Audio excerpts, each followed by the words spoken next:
I was gonna do a second video on the area where I'm currently staying at.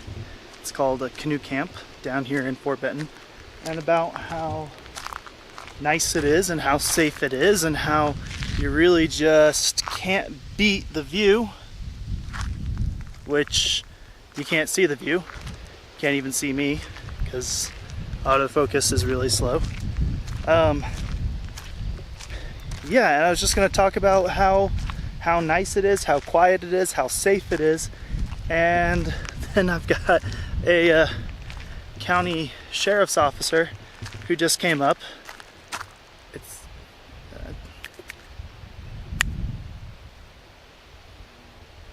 I don't understand the focus on this thing.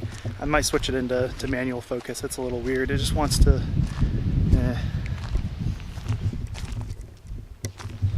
see if that'll make an adjustment. There we go. Now it should just be focusing on just my face. So anyways, yeah, I was gonna do a video about how safe this area is, how great it is. And if you can't tell, I'm locking the door for a reason right now, as I'm just walking a little distance away because, yeah, guess what the sheriff came up and was telling me about? Comes up to me and tells me that between Friday and this morning that the office over here at the fairgrounds was broken into. That's right over there. Nope, sorry, not there. Somewhere in that area. Follow the line. Let's see if I can actually get it in the picture here. Can't tell. Focus. It won't focus. Anyways, yeah. So the there's nothing really in there to steal, but someone went up to the door with glass window on it and shattered it and went inside there and just kind of apparently tore the place up a little bit. And I'm sitting here getting ready to make a video about how great this place is and how peaceful and quiet and how there's not any real issues, and then you got something like that happening. So instead, I'm going to talk to you about keeping your stuff secure when you're living in any sort of RV or van or anything like that. Because if you're like me, all of my worldly possessions are in the Falcon, just about. I mean, all of my expensive stuff anyways. My drone, my laptop, all of my camera gear, you know, my electric longboard, everything I own is in there pretty much. All of my hard drives with all my footage, everything I own is in that van pretty much. And it's a really nerve-wracking feeling sometimes when you work a full-time job like I do and you've got to leave for an extended amount of time. This last week I was down at the furthest campground from Fort Benton. It's a 3-hour drive, and I was there Tuesday, Wednesday, Thursday. That meant for Tuesday, Wednesday, Thursday, the van was parked here. I left it here, like in canoe camp, locked up, yes. And I actually took most of my stuff with me, like actually everything, drone, camera equipment, and laptop. But yeah, it can be a nerve-wracking feeling, and now I've got to deal with the fact that I'm going to be going out on the river tomorrow, and I'm going to be gone Tuesday, Wednesday, Thursday, and most of my stuff's going to be there. I'm probably going to end up actually taking it and leaving it in the office, like my laptop bag and my drone bag, just because I don't want to deal with that as an issue. It's a real problem. Now, if you are able to have a stealth camper, meaning that you've taken some sort of Sprinter van or like something like a Chevy Astro or something like that, and basically disguise the fact that, you know, there's actually someone living in the van, then you're good for the most part. You just have to deal with, you know, regular people who'd break into a van. But if you're someone like me, I live in a big, very obvious Class B, or if you're, you know, have an RV trailer or a full Class A pusher, or if you're like one of my coworkers who's got a truck camper, you can't really disguise the fact that, you know, someone's living in that, or at least has a decent amount of their worldly possessions in there. So what are you going to do? It's a really real problem that you've got to think about. You know, places like this out here in Fort Minton, very low population, not going to be a massive problem.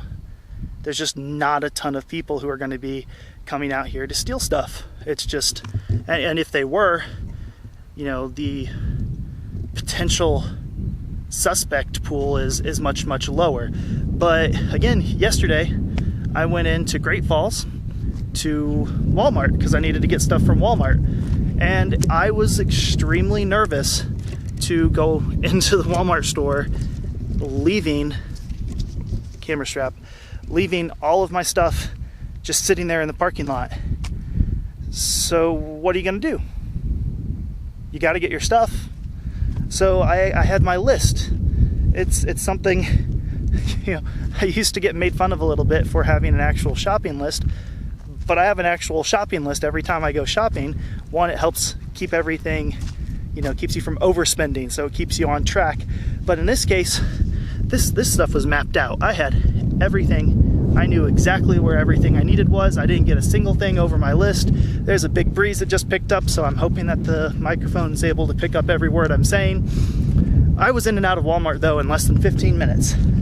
I went in, man on a mission, got my stuff, and got out. It's a really real problem that a lot of people just don't have to deal with, is having a more legitimate fear of having stuff go missing when you go inside to a store like Walmart to go shopping.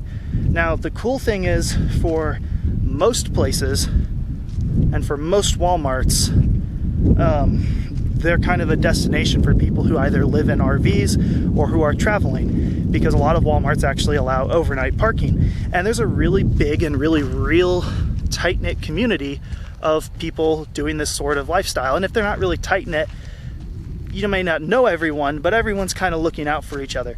So you go up to any Walmart and you see a bunch of other RVs, well, go and park next to them. It's a little different than,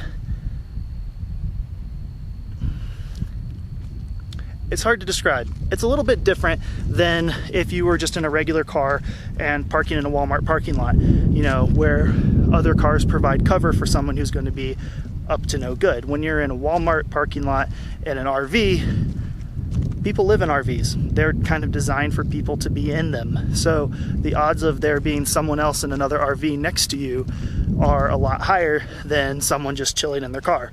So it actually can work out to your advantage in terms of deterring people trying to break in and steal stuff, because, hey, you're parked next to another RV. What if there's someone in there who's going to see me trying to break in? And it's harder to actually look inside an RV to see if there's anyone in there. Whereas an RV by itself, it's kind of like a lone target there, you know? It's the herd immunity, I guess. Park next to another RV. If you see another person in there, say, hey, I'm going to run into the store. Do you mind just keeping an eye on my RV for me? I've done that before, and I've had people ask me that as well, and I don't mind, you know? You gotta look out for one another. But it really is just kind of sad, you know? I haven't heard of any other issues, any other break-ins, haven't had any problems of my own being out here in Fort Minton, and to then have, you know, right when I'm about to make a video saying how nice it is out here, I have a sheriff's deputy come up and say, hey, just make sure you lock everything up, because literally right across the way, you know, 200 feet away from where you're parked, someone busted into the window of the fairground office and kind of tore the place up. Oh, and by the way, this happened like probably while you were sleeping. So don't get complacent. You don't have to be in fear of everything. You don't have to be constantly thinking someone's going to break into your place and steal all your stuff. But definitely don't get complacent. It's a really tough thing to learn the hard way. So don't make the mistake of learning the hard way.